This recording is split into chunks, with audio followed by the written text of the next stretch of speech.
Hay una leyenda popular japonesa que dice que si uno pliega en origami 1000 grullas, se puede alcanzar la larga vida y la felicidad.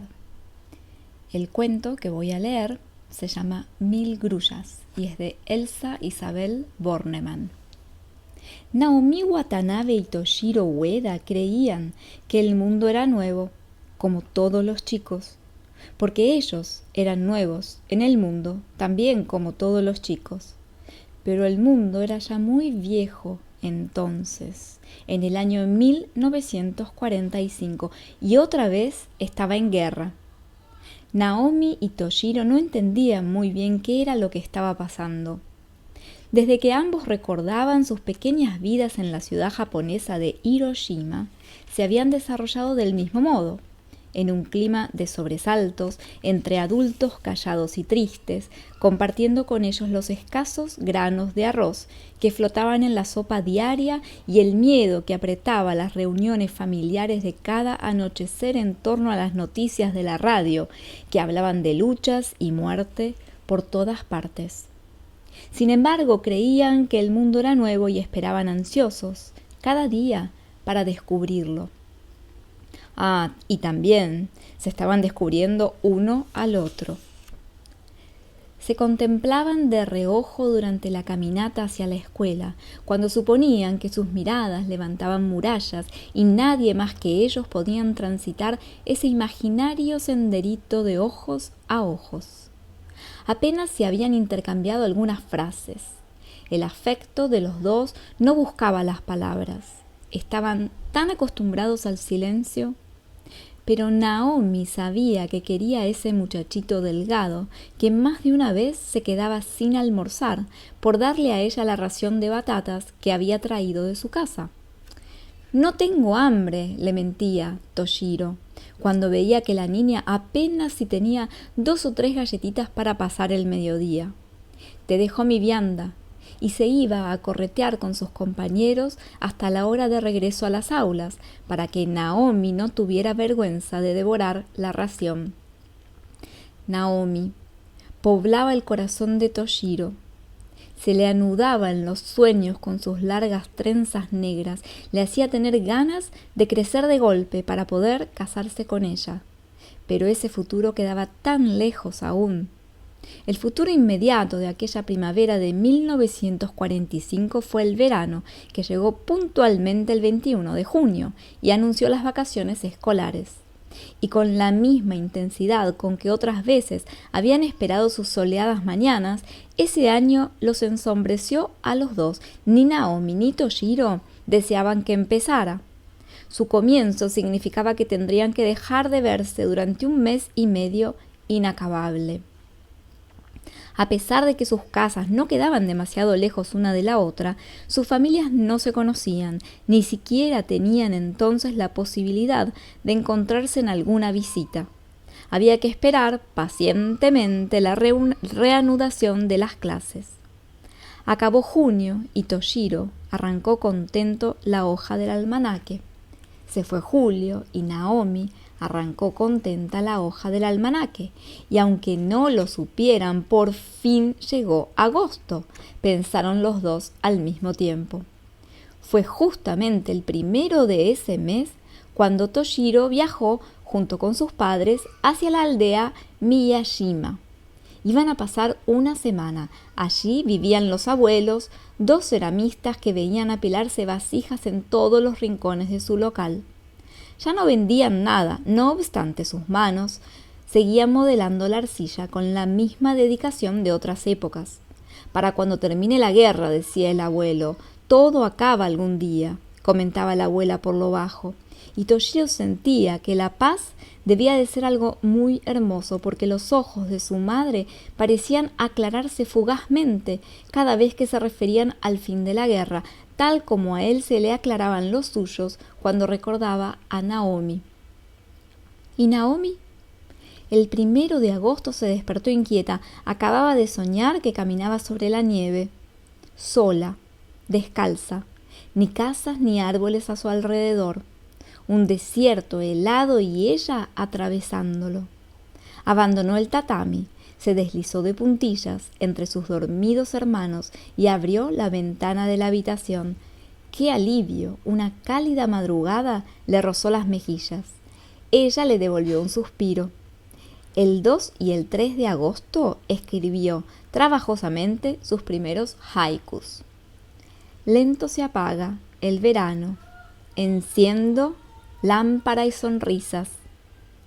Pronto florecerán los crisantemos. Espera, corazón.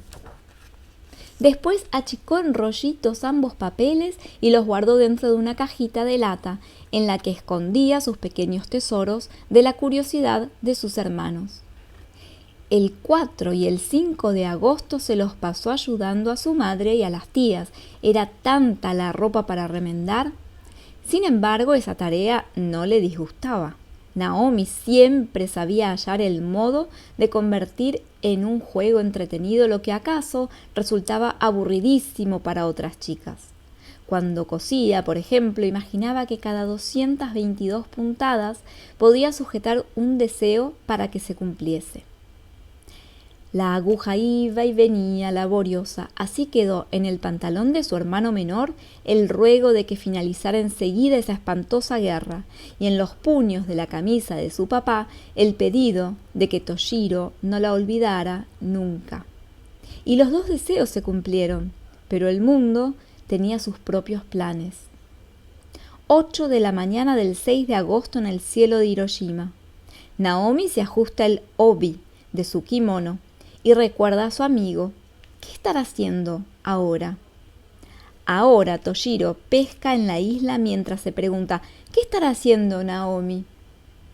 En el mismo momento, un avión enemigo sobrevuela el cielo de Hiroshima.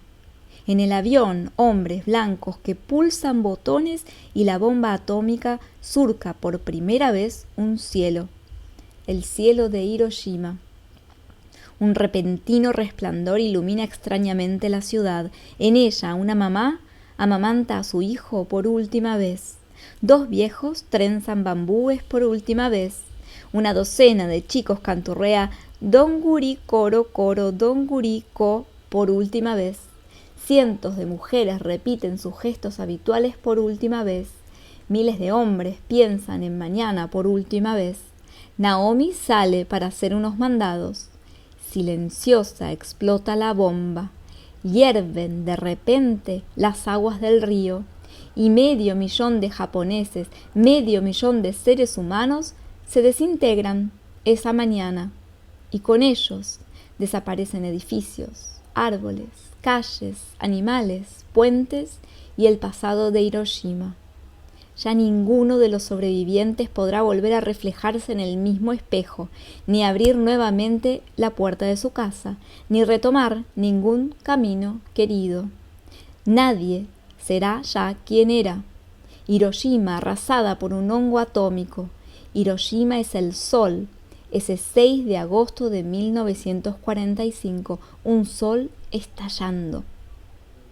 Recién en diciembre logró Toshiro averiguar dónde estaba Naomi y que aún estaba viva, Dios. Ella y su familia internados en el hospital ubicado en una localidad próxima a Hiroshima, como tantos otros cientos de miles que también habían sobrevivido al horror, aunque el horror estuviera ahora instalado dentro de ellos, en su misma sangre. Y hacia ese hospital marchó Toshiro una mañana. El invierno se insinuaba ya en el aire y el muchacho no sabía si era el frío exterior o su pensamiento lo que le hacía tiritar. Naomi se hallaba en una cama situada junto a la ventana, de cara al techo, con los ojos abiertos y la mirada inmóvil. Ya no tenía sus trenzas, apenas una tenue pelucita oscura. Sobre su mesa de luz unas cuantas grullas de papel desparramadas. «Voy a morirme, Toshiro», susurró, no bien su amigo se paró en silencio al lado de su cama. «Nunca llegaré a plegar las 1000 grullas que me hacen falta». 1000 grullas, o senbatsuru, como se dice en japonés. Con el corazón encogido, Toshiro contó las que se hallaban dispersas sobre la mesita, solo 20. Después las juntó cuidadosamente, antes de guardarlas en un bolsillo de su chaqueta. «Te vas a curar, Naomi», le dijo entonces, pero su amiga no le oía ya, se había quedado dormida. El muchachito salió del hospital bebiéndose las lágrimas. Ni la madre, ni el padre, ni los tíos de Toshiro, en cuya casa se encontraban temporariamente alojados, entendieron aquella noche el porqué de la misteriosa desaparición de casi todos los papeles que, hasta ese día, había habido allí. Hojas de diario, pedazos de papel para envolver viejos cuadernos y hasta algunos libros parecían haberse esfumado mágicamente. Pero ya era tarde para preguntar. Todos los mayores se durmieron sorprendidos. En la habitación que compartía con sus primos, Toshiro velaba entre las sombras. Esperó hasta que tuvo la certeza de que nadie más que él continuaba despierto. Entonces se incorporó con sigilo y abrió el armario donde se solían acomodar las mantas. Mordiéndose la punta de la lengua, extrajo la pila de papeles que había recolectado en secreto y volvió a su lecho. La tijera la llevaba oculta entre sus ropas. Y así, en silencio y la oscuridad de aquellas horas, Toshiro recortó primero 980 cuadraditos y luego los plegó uno por uno hasta completar las 1000 grullas que ansiaba Naomi, tras sumarles las que ella misma había hecho. Ya amanecía. El muchacho se encontraba pasando hilos a través de las siluetas de papel. Separó en grupos de 10 las frágiles grullas del milagro y las aprestó para que imitaran el vuelo, suspendidas como estaban de un leve hilo de coser, una encima de la otra. Con los dedos paspados y el corazón temblando, Toshiro colocó las 100 tiras dentro de su furoshiki y partió rumbo al hospital antes de que su familia se despertara. Por esa única vez tomó sin pedir permiso la bicicleta de sus primos. No había tiempo que perder, imposible recorrer a pie como el día anterior los kilómetros que los separaban del hospital. La vida de Naomi dependía de esas grullas. Prohibida las visitas a esta hora, le dijo una enfermera impidiéndole el acceso a la enorme sala en uno de cuyos extremos estaba la cama de su querida amiga. Toshiro insistió: «Solo quiero colgar estas grullas sobre su lecho, por favor». Ningún gesto denunció la emoción de la enfermera cuando el chico le mostró las avecitas de papel. Con la misma aparente impasibilidad con que momentos antes le había cerrado el paso, se hizo a un lado y le permitió que entrara. «Pero 5 minutos, ¿eh?» Naomi dormía. Tratando de no hacer el mínimo ruidito, Toshiro puso una silla sobre la mesa de luz y luego se subió. Tuvo que estirarse a más no poder para alcanzar el cielo raso, pero lo alcanzó.